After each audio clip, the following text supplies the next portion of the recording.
नमो तस्स भगवतो अरहतो सम्मा सम्बुद्दस्स।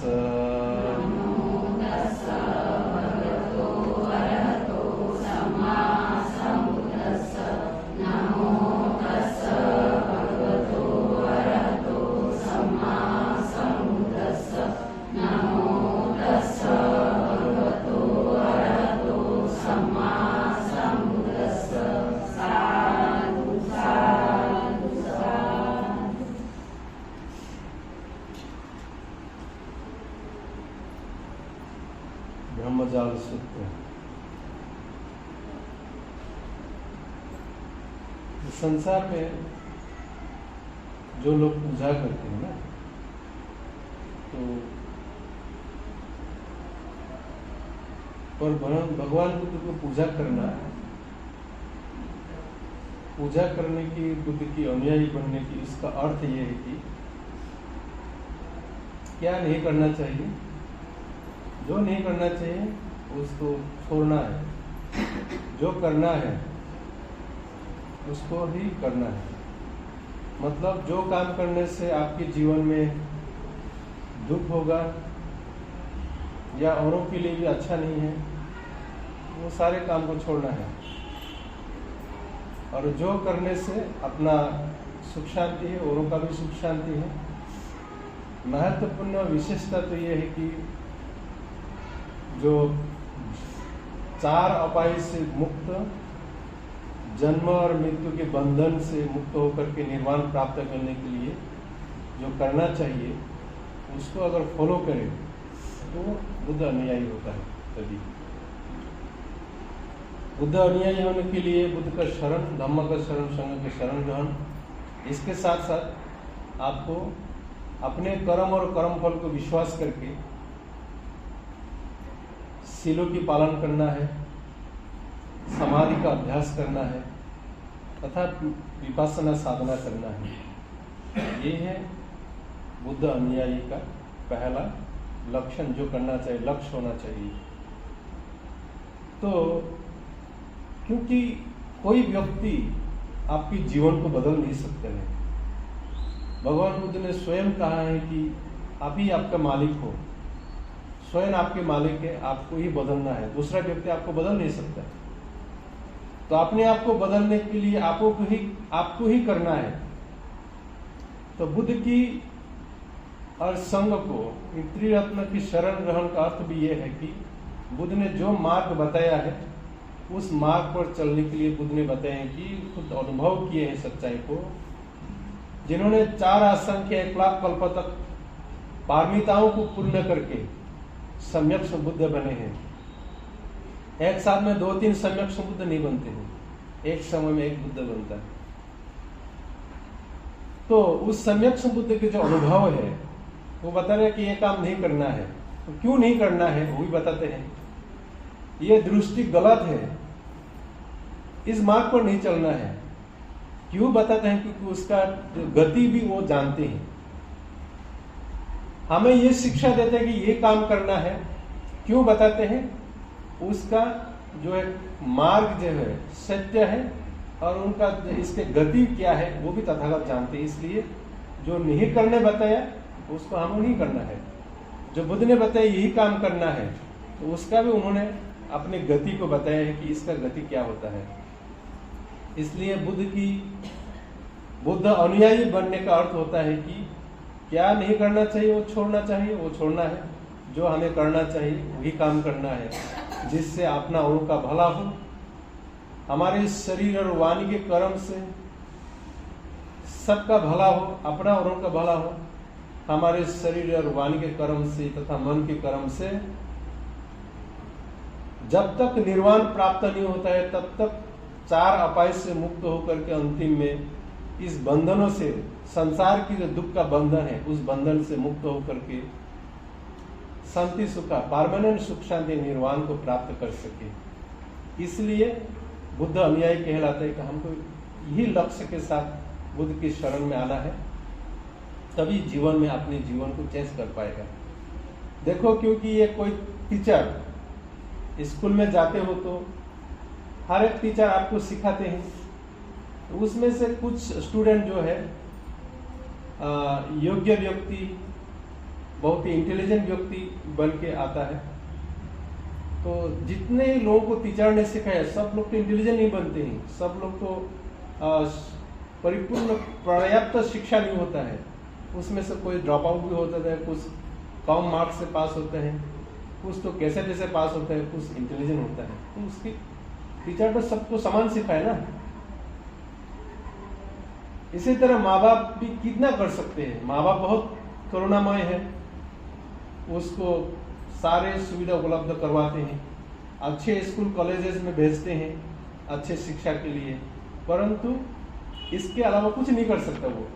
पर उसको अगर अपने जीवन में कामयाब होना है, शिक्षित बनना है, तो खुद को ही करना पड़ेगा। माँ बाप तो उतना ही कर सकते हैं जो उसको समय पर खाना पका के देना, समय पर खाना देना, कपड़ा देना और उसको धो करके देना, सारे पैसे खर्चा लगाना माँ बाप उतना कर सकते हैं। पढ़ना तो खुद को, जो लड़का पढ़ता है वही लड़का ही आगे जाकर के शिक्षित बनते हैं, इंटेलिजेंट बनते हैं, वही संतान जो है, लड़कियां जो है शिक्षित बनते हैं। कोई क्लास 1 बनते, कोई क्लास 2 ऑफिसर इत्यादि ना, आदि जो है अपना जो योग्यता के आधार पर अपना कामयाबी को हासिल करते हैं, है ना। चाहे तो बिजनेसमैन हो, बिजनेस वुमेन हो या सर्विस करने वाला हो। तो माँ बाप तो सिखाते हैं, बताते हैं करने के लिए, सारे सुविधा उपलब्ध करवाते हैं, परंतु जो बच्चा जो है माँ बाप की बात सुन के या टीचर की गाइडेंस के आधार पर वो पढ़ते हैं, लिखते हैं, वही व्यक्ति जाकर के शिक्षित बनते हैं, योग्य व्यक्ति बनते हैं, है ना, अल्टीमेटली कामयाब होता है। और जितनी माँ बाप बताते हैं, और जिन व्यक्तियों ने माँ बाप का नहीं सुना, जिन बच्चों ने स्कूल में कॉलेजेस में अच्छे से पढ़ाई नहीं किए हैं, माँ बाप ने बोल दिया बोल के, टीचर ने सिखा दिया बोल के, सब सारे स्टूडेंट कामयाब हो जाते हैं, शिक्षित बन जाता है ना। नहीं, जो स्टूडेंट माँ बाप की बातों को समझते हैं और टीचर की बातों को फॉलो करते हैं, माँ बाप को वो सम्मान आदर करते हैं, उनके पढ़ता है, लिखते हैं अच्छे से मन से, वही व्यक्ति होता है ना। एग्जैक्टली बुद्ध की शिक्षा में ये मार्ग भी ऐसा है कि बुद्ध ने सबको सिखाते हैं। सब लोग होता है क्या, नहीं होता है। आपको एक कहानी बताऊं, बुद्ध के समय में भगवान बुद्ध के पास आया एक व्यक्ति, वो भी ध्यान साधना तो करते हैं पर अच्छे से बराबर नहीं करता है। एक दिन भगवान को बोला है कि आपके पास जो बल है, ताकत है, पावर है, उसको लगा दो। बोले भाई भी स्वतः न सकते, अनागत अनंत बन जाता हूँ, आप मुझे कुछ मदद कीजिए ऐसा, ताकि मैं भी मार्ग फल प्राप्त कर सकूं। भगवान को तो पूछता है, जानता भी है ना, तो आप कहाँ से हो? तो मैं यहाँ के रहने वाला हूँ। वो देखने से बुद्धि नेट में तो जानते हैं कि आप तो यहाँ के रहने वाला नहीं है। तो मूल रहने वाला है कि उसका नेटिव प्लेस है कि राजगीर का है, मगध की रहने वाला है। तो मगध के रहने वाला है, तो आपके पास बहुत सारे लोग आते होंगे पूछने के लिए, मगध जो जाना चाहते हैं, हाँ आते हैं ना। तो जिनको आपने मार्ग बता दिया कैसे कैसे जाना है, सारे लोग पहुंच गए वहां, जिनको बता दिया, तथागत जो व्यक्ति जाएगा वही पहुंचेगा। एग्जैक्टली भगवान बुद्ध सबको बताते हैं एक तरीका, पर जो व्यक्ति आचरण करेगा, उस मार्ग पर चलेगा, आर्य मार्ग पर, वही व्यक्ति मार्ग फल प्राप्त करेगा ना। ऐसा इसलिए ये जब कभी भगवान बुद्ध जो है मार्गदर्शन करते हैं, तो उसका भी इस तरह की, उसका मार्गदर्शन करने की एक तो है अट्टी जासाया, यानी खुद स्वयं इच्छा होकर के संसार के कल्याण के लिए यहाँ इसको ये शिक्षा देना जरूरी है, तो वो बताते हैं। दूसरे कारण से बताते हैं परिजासाया, दूसरों की अभी ये इनको जरूरी है अभी प्रवचन देना, तभी प्रवचन देता है। उसके बाद पोछा का जब कोई पूछता है तभी समझ, जैसे कि मंगल सूत्र, देवताओं की राजा की, देवलोक की राजा रात के 12 बजे के बाद आया, उसको प्रश्न किए हैं, तभी ये मंगलसूत्र उन्होंने बोला। ठीक है। तो उस दूसरा बात है एथुपटिका। एथुपटिका बोले तो एक बायोग्राफी जैसा है, इसको बोलना जरूरी है, उसका कार्यकरण को बताना जरूरी है कि ये चीज हो रहा है तो क्यों हो रहा है। इसको लोगों को मालूम नहीं है तो वो गलत मार्ग पर चलते रहेगा। तो इसकी जो बायोग्राफी है, उसकी जो जरूरी चीज है, ये कर रहे हैं तो इंसान क्यों कर रहे हैं, ये संसार में अलग अलग मान्यता क्यों हुई है, अलग अलग साधु विचार मत अलग अलग हैं, ऐसा कैसा उत्पन्न हुआ है, क्यों इसको जरूरी। जैसे कि ये नागपुर को हेलीकॉप्टर से ऊपर से अगर देखे, पूरा नागपुर देखेगा ना, पूरा नागपुर देखने मिलेगा, तो पूरा नागपुर देख लेंगे ऊपर से। अगर यहाँ से देखें तो कितना देखेंगे आप, ये गली वो गली इतना देखेंगे ना। तो ये गली वो गली देखने वाला जो है, ये गली सही है, ये मुक्ति के मार्ग है, ये गलत है, जितना देखना बता। ऊपर से जो देखेंगे परिपूर्ण नागपुर सिटी को देखेंगे ऊपर से, है ना, कहाँ कैसा पूरा देखेंगे। इसी तरह भगवान बुद्ध जो है इस जैसे नागपुर की जो मानचित्र को देख कर नागपुर कैसा है, स्टार्टिंग में कैसा हुए, अंत तक पूरा बताएगा। इसी तरह यहाँ ब्रह्मजाल सूत्र में भी ये एथुपैटिका को लक्ष्य करके ये सूत्र बताया गया है, ब्रह्मजाल सूत्र। ठीक है। 4 कारण से भगवान बुद्ध इस प्रवचन देते हैं। इसमें से आज की जो प्रवचन है ये ब्रह्मजाल सूत्र पूरे ऊपर से जैसे देखने मिलते वैसे देख के बता रहे हैं। बाकी सब यहाँ देख के बैठ के जो देखा है उसको बता रहे हैं, पर वो ऊपर से देख के बता रहे हैं। दोनों अंतर है कि नहीं है? इसी तरह भगवान बुद्ध बता रहे हैं। तो यहाँ ब्रह्मजाल सूत्र को भगवान बुद्ध ने कहा है कि ब्रह्मजाल सूत्र में ये एक तो जो इसका जो है ब्रह्मजाल सूत्र उत्पत्ति की, उसकी जो बताने का तात्पर्य भी यह था कि भगवान बुद्ध ने कहा है कि जो सन्यासी, श्रमण और ब्राह्मण 4 कारणों से पूर्वांत कल्पिक और अपरांत कल्पिक पहले जो हुआ है उसके बारे में, और बाद में आदि में जो होगा या लास्ट में जो होगा, अंत में जो होगा, उसके बारे में बताने का इसको लक्ष्य करके, जिसकी वजह से वो जो है ये 62 प्रकार जो है मिथ्या दृष्टि उत्पन्न, उसके बारे में बताया गया है।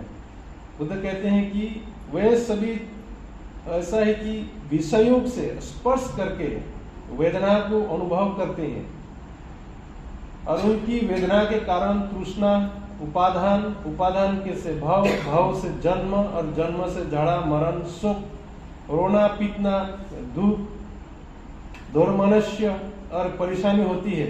जब भिक्षु 6 आयतन के समुदाय अष्ट होने, आस्वाद, दोष और विराग को यथार्थ रूप से जान लेता है, तब वे इनके ऊपर इन बातों को भी, सारे बातों को भी जान लेता है। भिक्षुओं, वे सभी जो लोग नहीं जानते हैं, ये इसका कारण है इस वेदना से, 6 आयतन की वजह से वेदना हुआ, स्पर्श, 6 आयतन और स्पर्श, इसके वजह से वेदना। जो स्पर्श देखा है, आंखों के स्पर्श है, कान की स्पर्श है, कान से सुनता है तो स्पर्श होता है ना, आंखों से देखते स्पर्श होता है। वो साधु भी वो देखने के बाद उसके स्पर्श से जानते हैं, उसको सुख तो मानते हैं। वेदना एक सुखद वेदना की उस मांग में ये जो है इस सुख शांति चाहिए। पहले बताया था हमने 2 कारण ना, उस ये सुख शांति, एक तो बाहर को देख के, किताब पढ़ के, सुन के उसको तर्क के आधार पर एक तो सच मानते हैं। दूसरा, एक व्यक्ति अपने आप को सही ढंग से नहीं देख पाए हैं, साधु तो है, संत तो है, परंतु उनके ज्ञान इतना लिमिट है कि योनिस मनासिकरा, अयोनिस मनासिकरा। सटीक सटीक ज्ञान प्राप्त न होने की वजह से इस जब 6 आयतन से जब स्पर्श होता है, देखता है, उसको ऐसे वेदना सुख, उसको ही सुख मानते हैं वो। इसकी वजह से ये जो है 62 प्रकार की जो मिथ्या दृष्टि है वो उत्पन्न हुआ है। ये 62 प्रकार मिथ्या दृष्टि है जो है, इन 62 प्रकार की ये कारणों से, इस मिथ्या दृष्टि के कारणों से इसकी जाल में फंसकर वही बंद रहते हैं भिक्षुओं। जैसे कोई मल्लाह या मल्लाह का लड़का छोटे छोटे छेद वाले जाल से सारे जलाशय की कीड़े, उसके मन में ऐसा हो इस जलाशय में जो अच्छी अच्छी मछलियां हैं सभी जाल में फंसकर बच गए हैं। उसी तरह से भिक्षुओं भाव तृष्णा के उच्छिन्न हो जाने पर भी तथागत का शरीर रहता है। जब तक उसका शरीर रहता है तब उन्हें मनुष्य और देवताओं देख सकते हैं। शरीर पात हो जाने के बाद उनकी जीवन प्रवाह के निरुद्ध हो जाने से उन्हें देव और मनुष्य नहीं देख सकते। भिक्षुओं, जैसे किसी आम की गुच्छे की ठेंग के टूट जाने पर उस ठेंग से लगे आम नीचे गिरते हैं, उसी तरह भाव तृष्णा के छिन्न हो जाने पर तथागत का शरीर होता है। भगवान के इतना कहने पर आयुष्मान आनंद ने भगवान से यह कहा, भंते आश्चर्य है, अद्भुत है, भंते आपके उपदेश का नाम क्या हो। तो ये सारे जो कारण को भगवान बुद्ध बताने के बाद तो उनके बारे में डिफरेंसेस को जब बताने के बाद ये पूरे जो है संसार में जो है, एक तो शाश्वतवाद है, दूसरा है उच्छेदवाद। वो कैसा उत्पन्न है? वो शाश्वतवाद और उच्छेदवाद केवल 62 कारण है, उसके अलावा दूसरा तीसरा कोई कारण नहीं है। इसके वजह से 2 बात जो है यहां उत्पन्न हुआ है। तो इसका कारण जो एक तो बाहर को सुन के, देख के, किताब पढ़ के, और दूसरा है कि अयोनिस मनासी करो। सटीक सम्यक ज्ञान ना होने की वजह से,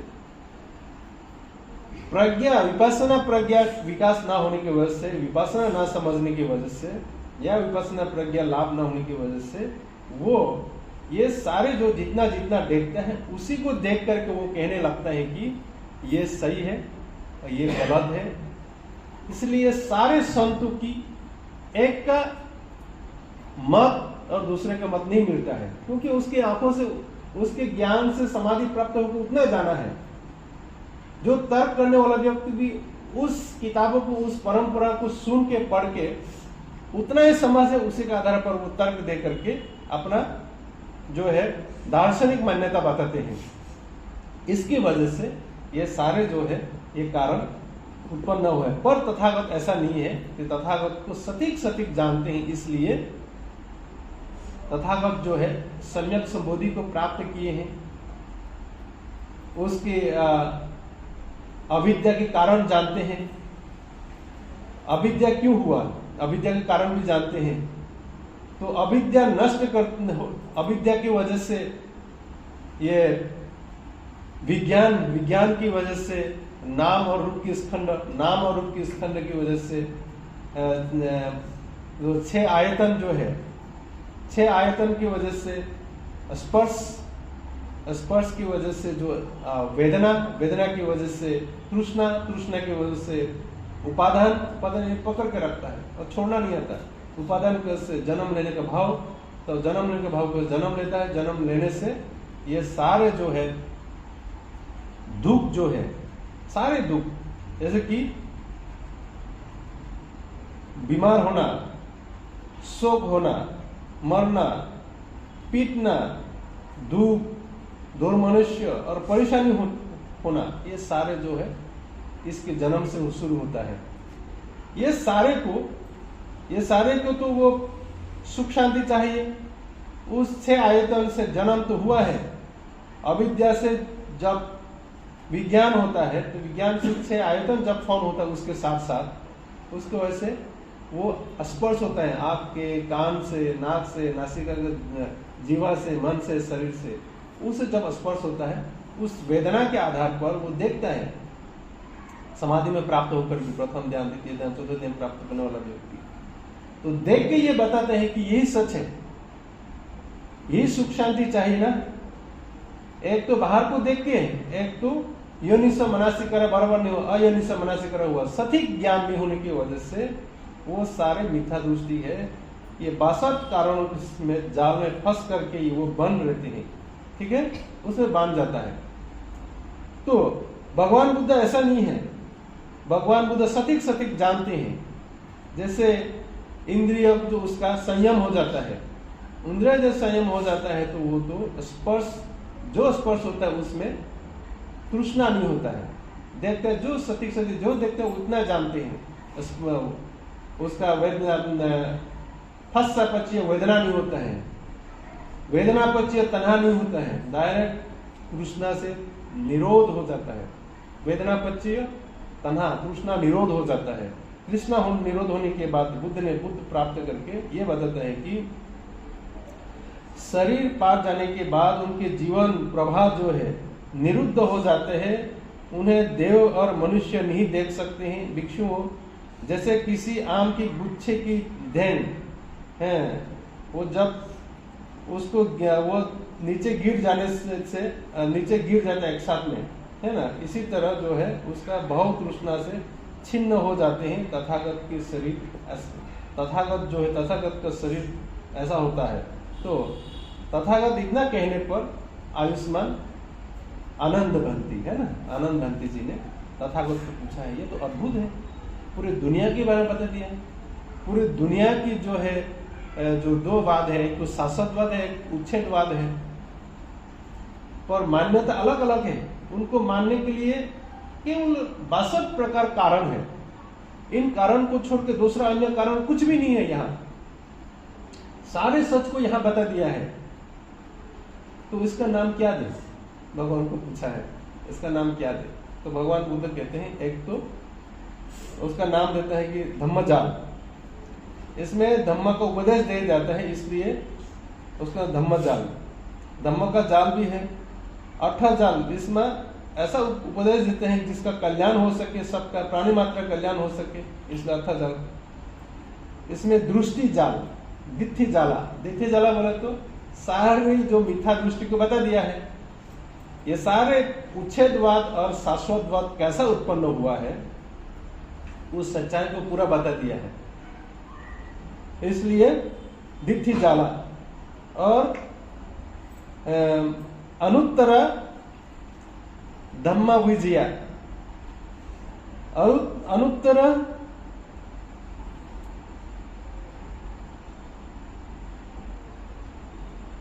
अनुत्तर संग्राम विजया। अनुत्तर संग्राम विजय के अनुत्तर के संग्राम को विजय किए हैं। जो व्यक्ति इसको जानते हैं, इस वेदनाओं को, जिसका हम लोगों को प्रिय है, इस वेदनाओं की जो सुखद वेदना और ये समनासा वेदना, इसकी प्रिय है सबको। सुखद और समनासा की प्रिय है। तो सुखद और समनासा की प्रिय को यहां से अनुत्तर संग्राम होता है, वो संग्राम करके विजय कर लेता है। वो वेदना पक्ष तृष्णा नहीं होकर के तृष्णा निरोध हो जाता है। ऐसा भगवान बुद्ध ने इस सूत्र में बताया। इसलिए कैसा निरोध होना है बताया है, इसलिए उसको व्यक्ति जो है अरहंत मार्ग फल को प्राप्त कर सकते हैं। इस 62 प्रकार मिथ्या दृष्टि शासक की वजह से, उसकी वजह से शासकवाद और ये उच्छेदवाद जो है उत्पन्न हुआ है। सारे ये शाश्वत द्वारा उत्पत्ति की सारे कारणों को जानने के बाद व्यक्ति जो है सम्यक दृष्टि प्राप्त हो सकते हैं, सही मार्ग पर चल सकते हैं। जिससे वो व्यक्ति वेदनापच्ची और तृष्णा न हो करके तृष्णा का निरोध करके निर्वाण को प्राप्त कर सकते हैं। इसलिए इसको अनुत्तर संग्राम विजय, अनुत्तर संग्राम विजय, ये सूत्र का नाम दिया जाए।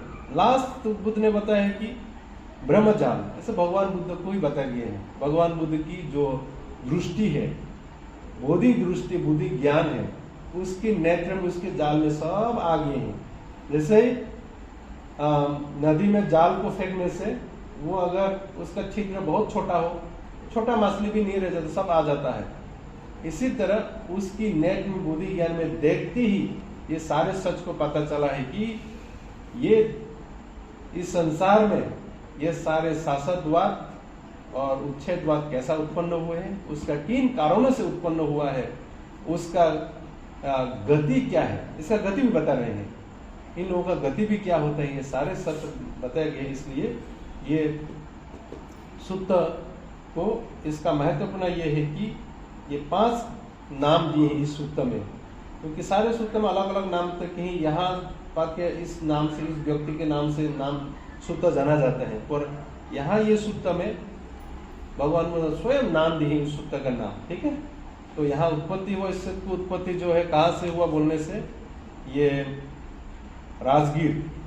राजगीर और नालंदा के बीच में तथागत ये धम्म यात्रा कर रहा था 500 भिक्षुओं के साथ। रास्ता में जाया तो उसी रास्ता में मुलाकात हो गया है परिव्राजक, सुप्रिय परिव्राजक और उनकी शिष्य ब्रह्मदत्त और उनकी अनेक शिष्यों के साथ, वो भी साथ में, एक साथ में चल रहा था। तथागत तो चलते हैं, सीधा चलते हैं, एक के पीछे एक, तथागत तो आगे रहते हैं, तो पीछे वालों को उसके सुना देते हैं, ये साथ में जा रहे हैं, तो थोड़ा दूर दूर जा रहे हैं तो उनको पूरा सुना देते हैं। तथागत को देख के भिक्षु संघ की जो शांत, उसका आप ऐसा नीचे रहते हैं, इधर इधर देखता नहीं है, ऐसे करके आप नीचे 4 हाथ से अधिक नहीं देखता, इधर इधर नहीं देखता, उससे चलते हैं वो भिक्षु। उसके शांत स्वभाव और उनकी जो इंद्रियों को देख करके उनकी शिष्य ब्रह्मदत्त बहुत खुश हो गया। दूसरी तरफ उनकी जो गुरु है सुप्रिय परिव्राजक खुश नहीं हुआ, क्योंकि जब से बुद्ध हुआ तब से उनको लाभ कम हो रहा है। उनको पूछने वाला, पूजा करने वाला, सम्मान करने वाला, आदर करने लोग बहुत ही कम हो रहा है, दिन दिन कम हो रहा है। ऐसा हो रहा है तो उनको उनका विरुद्ध मानने लगा, इसका अपोजिशन मानने लगा इसको, तो उनको अपोजिट मानने लगा, तो उसको निंदा करते हैं। पूरे रास्ता में बोलते रहा भगवान बुद्ध ऐसा है कैसा है, पूरा निंदा। तो उसका उत्तर देने वाला भी दूसरा ही उनके शिष्य ब्रह्मदत्त बता रहे कि नहीं गुरुदेव ऐसा नहीं है, तथागत ऐसा नहीं है, तथागत ऐसा गुणवान है, शील से संपन्न है, गुणवंत है। पूरा रास्ता में संग तो बात नहीं करता, संग चुपचाप शांत से चलते रहते हैं अपने, उसका चक्रमण विपासना हो जाता है उनका चलने को वो। तो ये तो बहुत बात करता है, ये दोनों आपस में इतना बात करी ये लोगों ने वहां पहुंचने तक। तो नालंदा में तो राजकीय भवन होता है जहाँ वो रुकने का, जहाँ वहां रुके तो भी रात भर बात करने लगे। संग तो इंद्रिय से शांत से वो साधना कर रहे हैं, और ये दोनों तो, ये लोग तो परिव्राजक लोग दिन भर भी बात किया रास्ता में, रात भर भी बात नहीं, केवल भगवान की निंदा। वो सारे निंदा को उत्तर देने वाला दूसरा नहीं, अपने ही शिष्य ब्रह्मदत्त, वही उसका सही उत्तर दे रहे हैं कि नहीं तथागत ऐसा नहीं होता है, उसका धम्म ऐसा होता है, अच्छे हैं, उनके संग में ये गुण रहते हैं, वही बताने लगा रात भर। तो परिव्राजक अर्थ मालूम है? परिव्राजक आप लोग मान लो, ये मैं 5-6 लोग परिव्राजक है, इनकी विचार अलग है, उनका कहना अलग है, आपका अलग है, आपका अलग है, आपका अलग है, वो परिव्राजक हो गए हैं। और आप सभी ने संप्रदाय बनाते हैं, एक संप्रदाय बनाते, मेरे संप्रदाय होना चाहिए, मेरा ही सही है, इनका गलत है। आप बोलते हैं मेरा ही सही है, मेरे संप्रदाय में आ जाओ, मेरा ही सही है, मैं सही निर्वाण बताता हूँ, मोक्ष बताता हूँ, उनका गलत है। एक दूसरे को निंदा करने वाला है, वो भी ऐसा बोलती, कि मेरा ही विचार दार्शनिक मान्यता सही है, मेरा मार्ग ऐसा है, मिलता नहीं एक दूसरे से। और आप 5-6 लोगों ने केवल लक्ष्य अपना ही एक संप्रदाय बनाने का लक्ष्य है, अपना एक समुदाय बनाने का लक्ष्य है, दूसरा लक्ष्य नहीं है। उस लक्ष्य के साथ एक सेल्फ सेंटर के साथ काम करने लगते हैं। इसको पाली भाषा में परिव्राजिका बोलो। ऐसा बनना सही है ना? नहीं क्या? परिव्राजक बनना सही नहीं क्या? सही नहीं है तो मत बनो।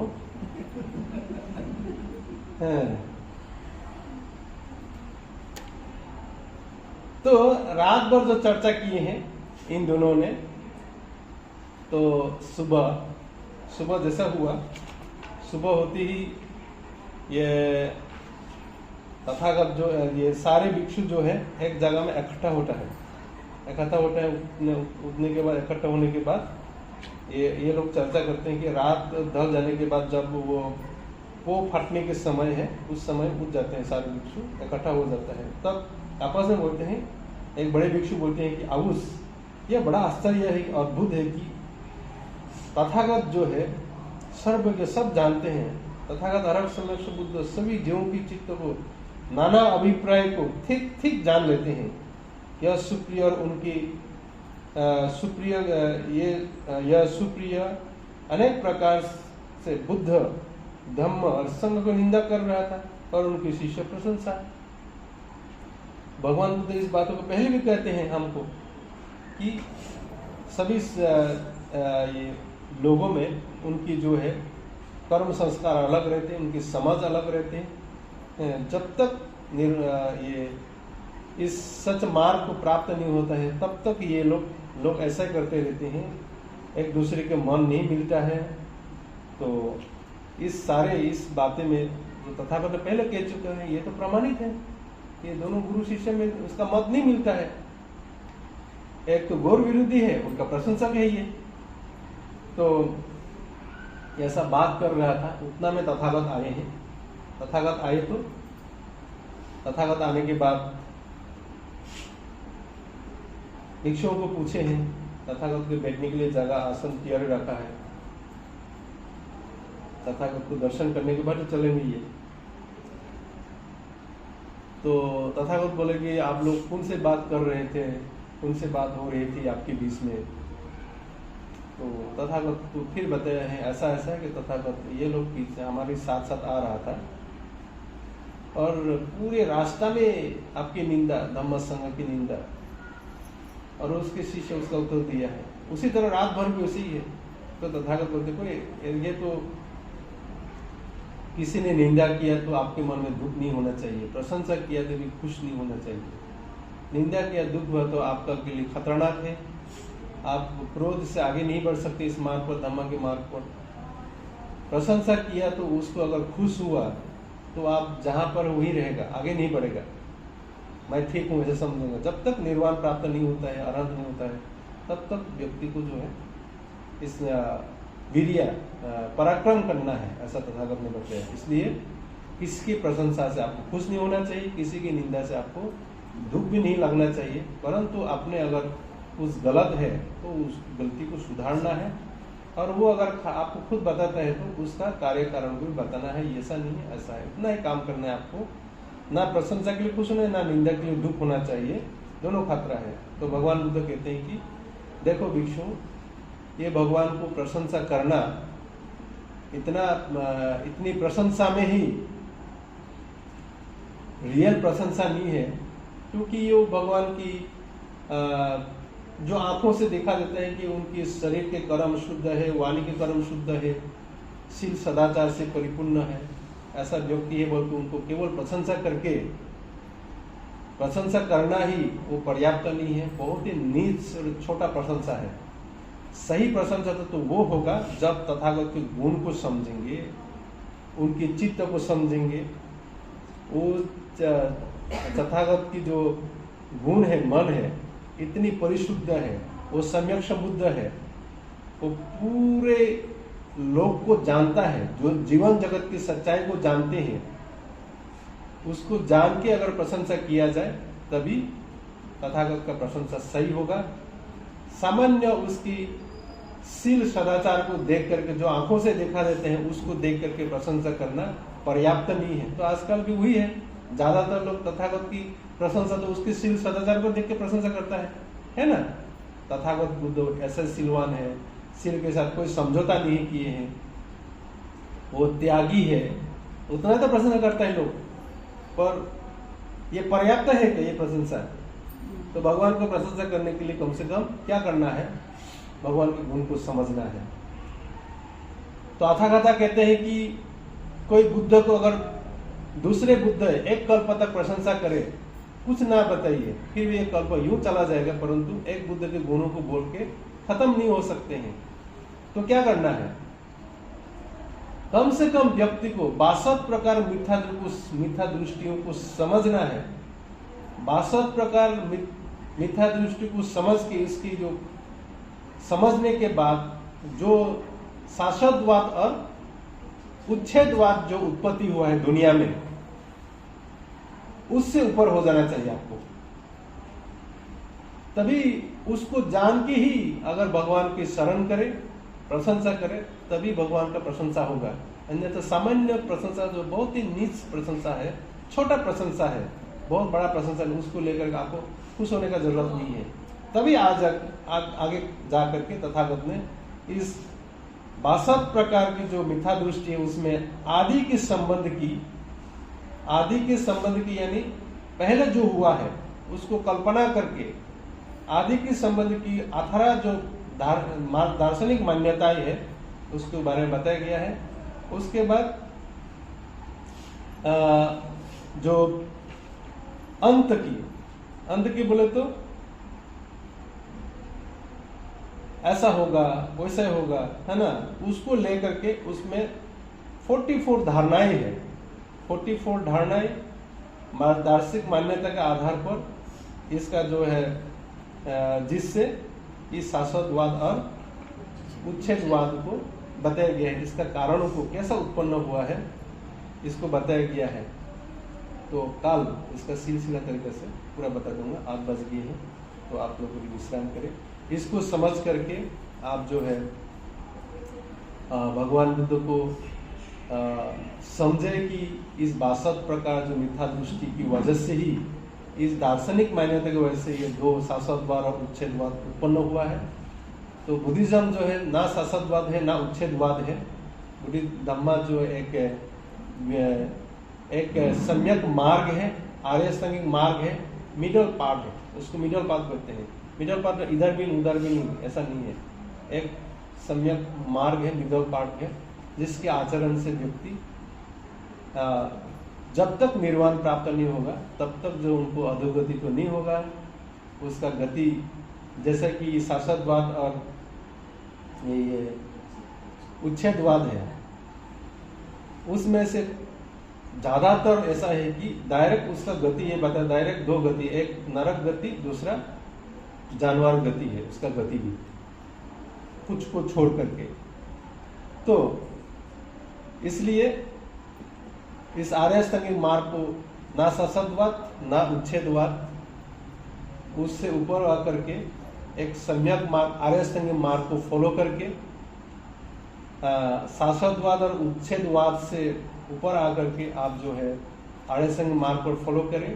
उसको फॉलो करके जन्म मृत्यु के बंधन से मुक्ति के लिए जब तक निर्वाण प्राप्त नहीं होता तब तक इस मार्ग पर चलते रहेंगे तो गति हमेशा सुखी रहेगा।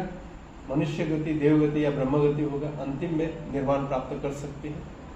इस मार्ग पर चलते हुए अपने जीवन को अपना कल्याण करें, औरों का भी कल्याण करने में आप मदद करें। इनो मंगल मैत्री के साथ प्रवचन विराम देता आप सबका मंगल हो।